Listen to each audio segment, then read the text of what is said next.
You know, there's a phrase we hear constantly. It doesn't matter which party's in charge. It doesn't matter what year it is. Oh, yeah. If there's an election, someone is standing up and shouting, "We're going to bring manufacturing back." It's the ultimate applause line. It feels good. It sounds, patriotic. Right. And when you hear that, I know exactly what you're picturing. Because I picture it too. Mm. It's the 1950s. It's grainy black and white footage, sparks flying, giant smokestacks. Thousands of guys in coveralls with lunch pail. Exactly. The industrial nostalgia. It's a powerful image. It really is. But today, we're going to talk about why that image is actually holding us back. We're going to look at what bringing it back actually looks like in, well, today's world. And spoiler alert, Yeah. it looks nothing like the 1950s. If we want the Made in USA label to actually mean something again, we have to completely, abandon the idea of the smokestack. To guide us through this reality check, we are diving into a really comprehensive article from Forbes. It's written by Lilian Raji. Now, I've seen her name pop up in luxury circles, but give us the rundown on who she is, because her background is pretty specific. It is. So Lilian Raji is a global luxury communications advisor, but she also operates as a fractional CMO. Okay, pause there. Fractional CMO, that sounds like a math problem. It's actually a really interesting role. Yeah. I mean, instead of being the chief marketing officer for just one company, she steps in at a super high strategic level for multiple luxury brands at the same time. Ah, so she gets this incredible bird's eye view. That's it. She's not just seeing the problems of, say, one watch company. She's seeing patterns across the entire industry. Okay, so she's the one connecting the dots. Exactly. She's the president of the Lilian Raji Agency. She's been advising top-tier brands for over 20 years, and she writes this column for Forbes called The Pursuit of Luxury. Right. And usually she's writing about emotional marketing, how to make people fall in love with a brand. But this piece is different. This isn't about feelings. This is about the gritty logistics of trying to make things in America when the supply chain is, well, broken. And she finds this massive disconnect. A huge one. We have government policies, specifically tariffs, that are designed to force companies to buy American. Right. But her analysis reveals that for a lot of these components, the American supply chain literally does not exist. It's like telling a chef to cook a gourmet meal using only ingredients grown inside the restaurant, but the restaurant is in the middle of a parking lot. That is a perfect analogy. Yeah, And to right. show us just how broken this whole dynamic is, Lilian focuses on the American watch industry. I love this case study. She introduces us to a guy named Kunal Naik. He's the CEO of Fine Timepiece Solutions, or FTS, out in Arizona. Yep. And this guy is a true believer. He is on a mission to bring watchmaking back to the U.S. Which is a huge uphill battle. I mean, we effectively handed the keys to the watch industry over to Switzerland about 100 years ago. But Naik is actually doing it. And I found this detail really cool. He's hiring local technicians, and he specifically recruits neurodivergent workers. And this isn't just a charity move, by the way. It's actually a competitive advantage. How so? Well, watch assembly requires this intense, almost obsessive attention to detail.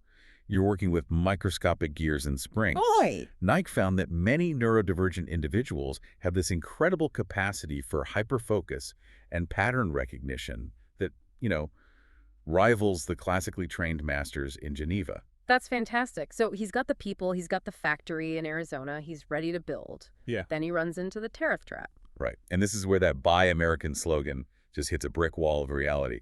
To build a watch movement, you need tiny, tiny parts. Stems, screws, hairsprings. And I assume he tries to buy them here. He tries, but he can't. There isn't a single manufacturer in the United States currently making these specific microcomponents at scale. So he has no choice. No choice. He has to import, say, a bag of loose screws from India. Okay, so he pays a tax. What are we talking? 10%? 15%? You'd think so. Yeah. But for these specific loose parts, the duty is 65%. Wait, what?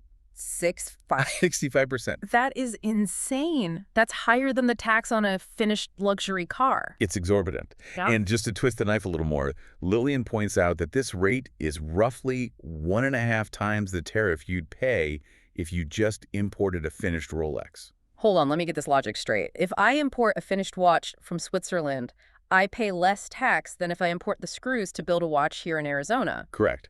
That seems completely counterproductive. Why is the policy written that way? Is the government just trying to bankrupt him? No, it's not malice. Right. It's bureaucracy. The tariff code, it just treats a watch movement or the parts of a movement as the same category. It's just outdated. The assumption is that by making foreign parts expensive, American factories will just spring up to make screws. Exactly. But they aren't springing up. And that punishes the guy Naik, who is actually trying to employ American workers to do the assembly. He calls it backwards. I can't argue with him, but this leads to the obvious question.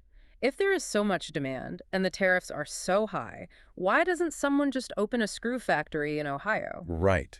Why can't we just build a foundry like we did in 1945? Yeah. This is the second part of Lillian's analysis. She brings in an expert named Tali Rosman, an M&A advisor in advanced manufacturing, and she calls this the foundry fantasy. The founder fantasy. I like that. It's this idea that we can just flip a switch and go back to the way things were. Rosman points out there are two massive blockers that have nothing to do with tariffs. First, regulation. I imagine the EPA has a few more rules now than they did in the 40s. Just a few. If you tried to build a traditional, dirty, loud foundry in the U.S. today, the environmental and safety compliance costs would be astronomical. You'd be buried in paperwork before you poured a single mold. Okay, so it's expensive and hard to permit. What's the second blocker? The people. We have a massive labor shortage in manufacturing. Really? Yeah, there's something like 600,000 open jobs right now. 600,000. Yes. And here's the hard truth. The younger generation does not want to work in a dark, dangerous, greasy foundry. That culture is gone. You can't build a business model on a workforce that refuses to show up for that kind of environment. So we're stuck. We tax the imports to death, but we can't build the old school factories to replace them. We would be stuck if we were only looking backward. But Lillian's argument, and this is really the core of the piece, is that we have to stop trying to resurrect the 1950s and start building the digital factory. The digital factory. Okay, paint the picture for me. If it's not a foundry, what is it? Think of a clean room. It's quiet, it's white-walled. You have technicians in lab coats monitoring screens. It looks more like a server farm or a laboratory than a factory. And what are they actually doing? They're running additive manufacturing machines. 3D printing. 3D printing, yeah. Okay, I have to play skeptic here for a second. I've seen 3D printed stuff. You know those little plastic trinkets people make? They have those layer lines. They feel kind of rough. You're telling me you can put that into a luxury watch that costs 10 grand? That is the old stigma. It's good for prototyping, bad for finished goods. But the tech has leaped forward. Lillian highlights a company called Tritone Technologies that is doing something pretty revolutionary with metal. How is it different from the usual metal printing? So traditional metal printing uses powder.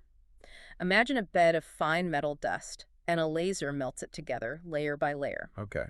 The problem with powder is porosity. The grains aren't perfect little spheres, so when you melt them, you get tiny microscopic air bubbles trapped inside. Which doesn't matter for a tractor part, I guess. Right, but if you are making a high-end gold ring and the jeweler goes to polish it and suddenly they polish through the surface and reveal a tiny air hole, the piece is ruined. It's scrap. You can't sell a Swiss cheese ring. You can't. Exactly. But Tritone uses a paste, not a powder. It's a homogeneous mixture, high density. So when you print it, it's solid metal, no air bubbles. It polishes up like a mirror. Okay, so the quality is there, but does it solve the money problem? Because Naik is still paying 65% on his screws, does this printer fix the economics? This is where it gets fascinating. It fixes the economics by changing the geometry. Lillian talks about the hollow gold advantage. Hollow gold, that sounds cheap. It sounds cheap, but think about the engineering. If you cast a ring in a traditional mold, it has to be solid. Or you cast two halves and solder them together, which leaves a seam. Right. But a printer builds layer by layer.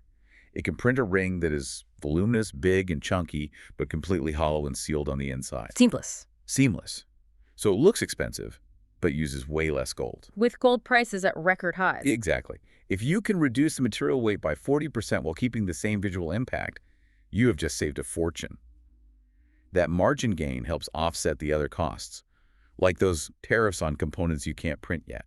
That's the aha moment. It's technology literally fixing the hole that the tax policy dug. And it solves one other massive problem, the tyranny of the minimum order quantity. Oh, the dreaded MOQ. Yeah.